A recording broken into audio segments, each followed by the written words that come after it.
Good evening, Bande Matram. Welcome, all of you. The topic we are going to discuss right now is on after the Valentine's Day. After the Valentine's Day, that is the topic of discussion for this glorious evening. Shortly, shortly, yesterday we have completed our Valentine Day celebration, 14th February. Every day, every year, almost we celebrate in a very pomp and splendor manner.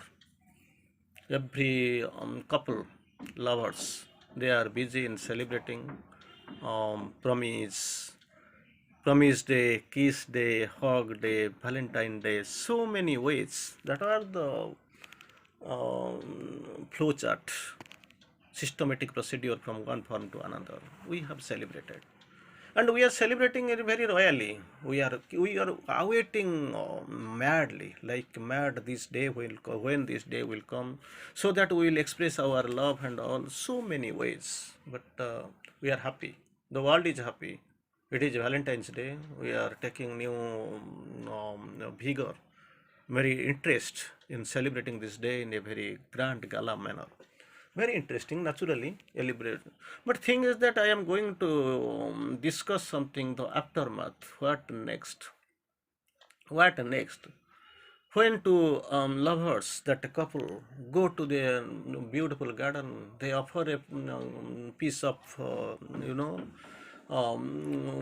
red rose to each other, and they kiss each other and hug around. So that is a very, I don't know how the sense will be. So it is not none of my business to bother around. But thing is that aftermath I want to see.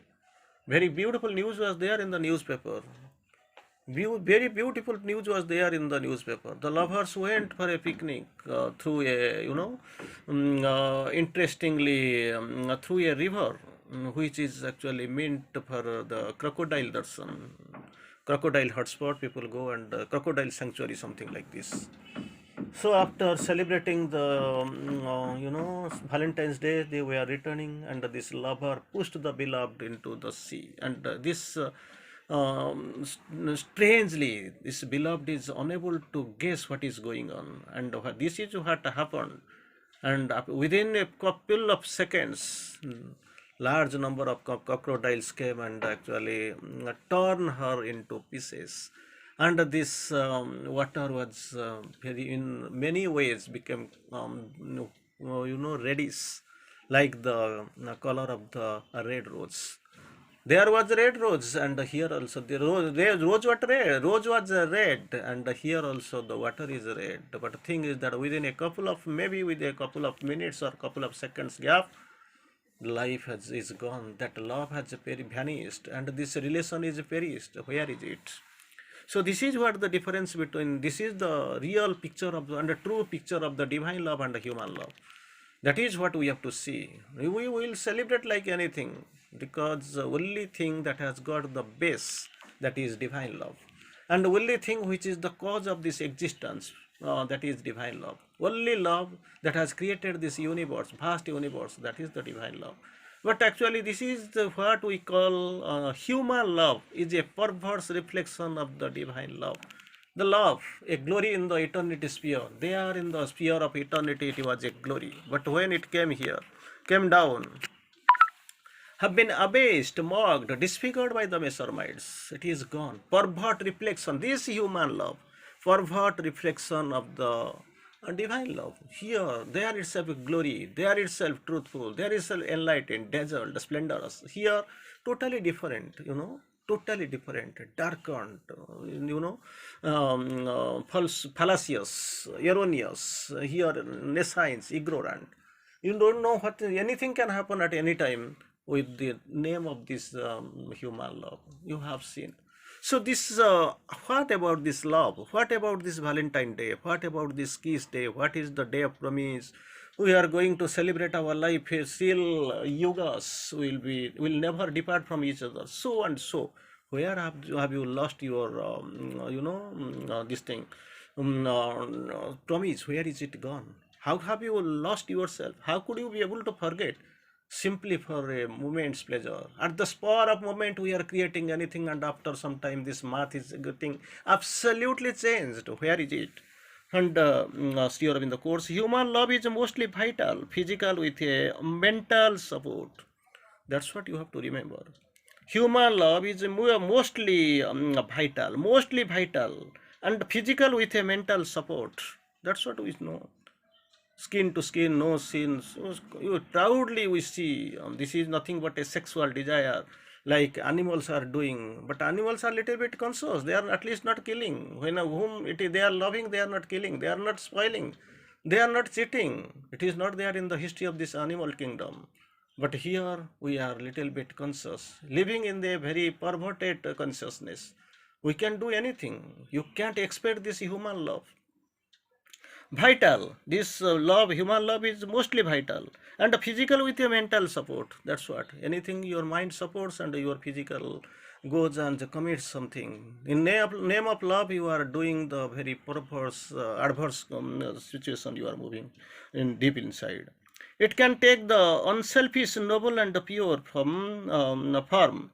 It can take unselfish, unselfish, noble, and a pure form and expression only if it is touched with the psychic. Because these things are not there. Without the psychic, everything turns pervert. With the touch of the psychic, this love, which is vital and mostly physical with the mental support.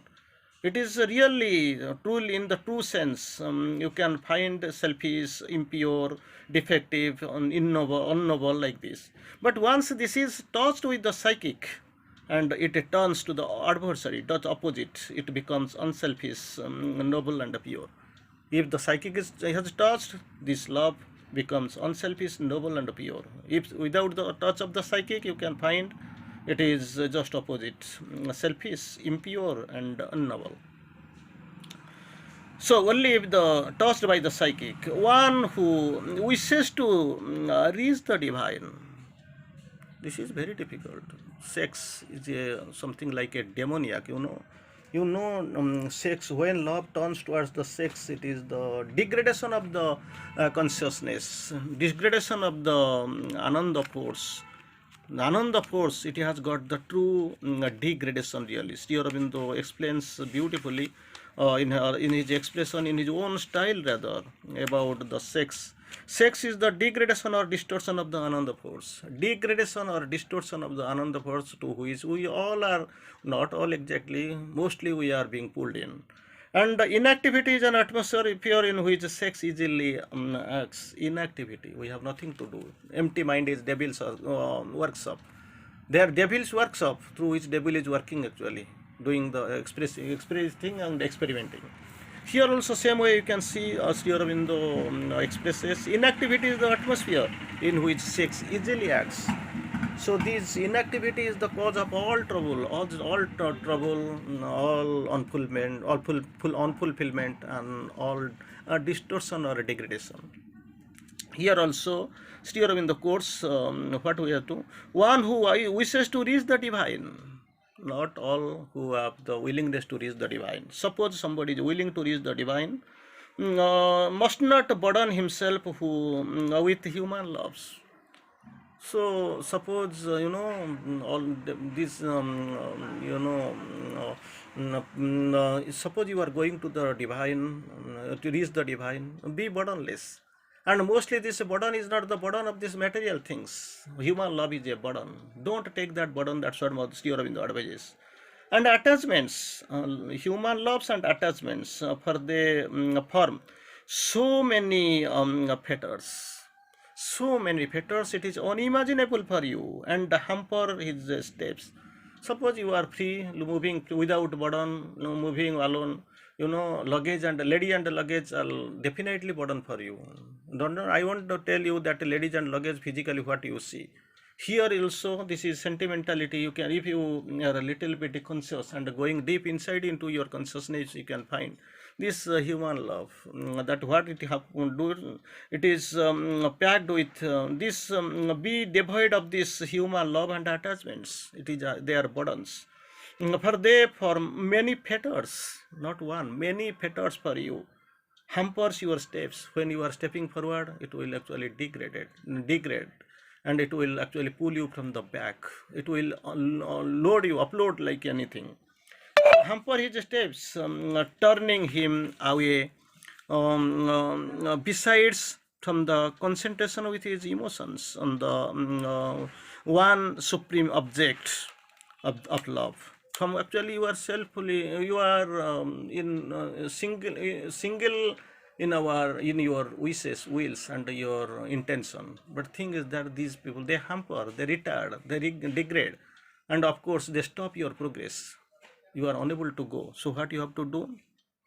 Besides from the concentration of the emotions on the supreme object of love, so one must also be on one's guard. One must be one's own guard against the profession of the psychic love.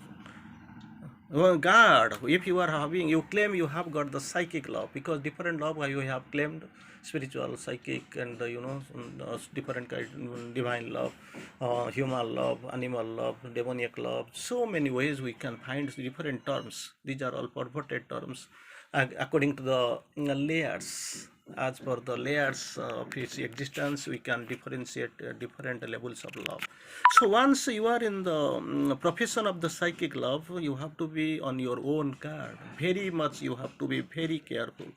When one is doing the sadhana, especially when you are doing the, somebody is doing the sadhana, for that is most often a cloak and justification for yielding a vital attraction and attachment, because you have got the mind and you are in need of this vital love, sexual desire. These are all degrading effect on you, you don't know. But then what really you do, you use some excuses, some terms, and in your own way you try to justify yourself.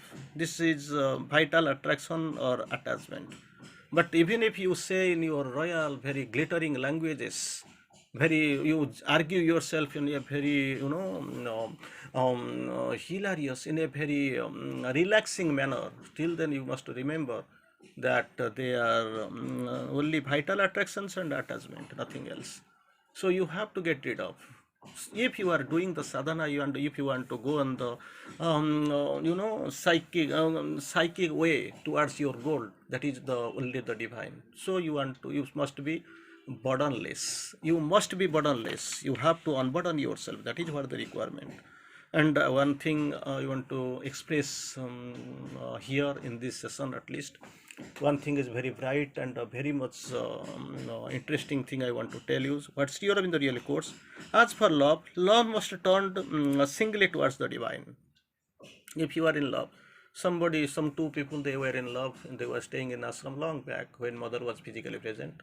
They went and expressed, they felt whatever we will ask, mother will grant us. So they went and expressed clearly that we love each other. They expected mother will grant our love. Mother grants, but in different, but language was different. Mother explains, you are in love, yes, you try to do one thing. What the thing we want to do, what is the reality you want to see? Try to expand your love, universalize your love. You are now, it is your love that is actually it is there, good thing, but actually it is limited. You try to universalize your love. As you love each other, you try to love the universe, the love, people all around you. Try to love all. That is what the mother's advice. But here, Sri Aurobindo is little different in saying that if really you want to love, as for love, the only love must be towards singly towards the divine, not to any other object, not to anybody else, only towards the divine. What men call by the name, what men call by the name, it is the love that is vital. Vital interchange. This is what you know love, or you feel love, you express love, you evaluate in a very big manner, you enlarge in your wordings, you splendor them. That is what is known as vital means interchange of the mutual satisfaction and of desire. Vital interchange of her mutual satisfaction of desire, and then vital impulse or physical pleasure.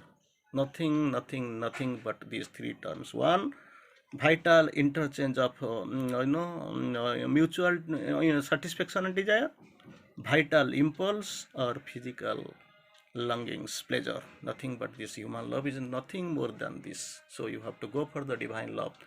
That is what the crucial and that is the major thing. So in this Valentine Day, when we are celebrating in a very grand way, of course we have celebrated. Openly we are celebrating, this was the occasion, but later we are going here, we will celebrate in some, same thing, but in other term, that this, Valentine will not be used. You have to wait for another 1 month, one more year to use this word Valentine, because this word Valentine is over, but this perverse reflection must not be there. Valentine is good, you love each other, you love in a very psychic way, you try to celebrate your love in a very divine manner, you try to be very truthful to your lovers, don't try to cheat, don't try to kill, don't try to misunderstand. But the thing is that during the Valentine, you were promising like anything, promising, hugging, kissing, and Valentinizing. But after the Valentine's Day is over, on the very next day, it is coming totally like cheating, perverting, diverting, escaping from each other, thinking bad of other, each one thinking bad of the others, which should not happen in this material world. At least you forget about the material world, you think of this spiritual world, which is already existing and about to, and the supramental world which is about to manifest, and still there be the Valentine, no problem, but that love must be eternal love, divine love, and not the perverse reflection of all these things which is we express and tell this human love. So I will tell, I will express, I will at least wish you a happy Valentine Day for entire all the periods of your life, every each and every moment. But try to be Valentine your love towards the divine. That will be very graceful, and that will be very fruitful, not only for you but for the entire country. Thank you. Vande Mataram.